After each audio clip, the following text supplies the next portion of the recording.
And for the first question for you, Sergey, that I have, what's next for the Chainlink network? Sure. So what's next is really a continual deployment, an increase of deployment of resources, and continual increase in security, a continual increase in the amount of services, the types of networks, and the release of economics 2.0. All of that is going to require the deployment of more and more resources of various kinds, and that's what we're basically doing now. So I think that Chainlink has become a standard for how to do Oracle network-based, decentralized Oracle network DON-based computation. And now that standard needs to do more and more useful things in order to capture a greater and greater portion of applications and how the cryptographically guaranteed world works, right? So what we see more and more is that there are applications that start using the Chainlink network for one type of service like data or randomness, but then they start using other Oracle networks alongside. And so what that means is that all the types of Oracle networks and all the types of services that applications could need to become available. They need to be secure, and they need to have a net positive economic impact on the total Chainlink system.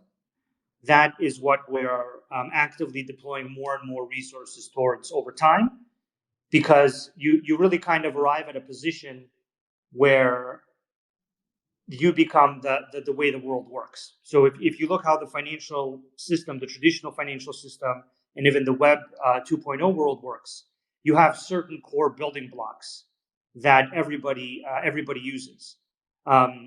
Those core building blocks, once they secure sufficiently large amounts of value, and once they're a critical de-risked part of how systems and contracts work, they're usually not removed.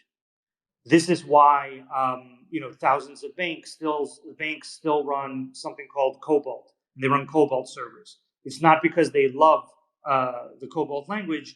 It's because that system manages and powers billions and trillions of dollars.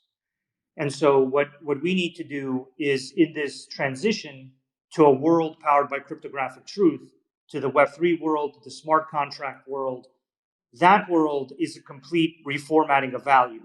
And so what we need to do now is, beyond being the standard in any one category of services like data or random number generation or more and more automation in the form of keepers, we actually need to make sure that all the categories get owned by the Chainlink network, so that the applications that people build can just kind of be powered by Chainlink and be based on Chainlink Oracle networks as a key building block.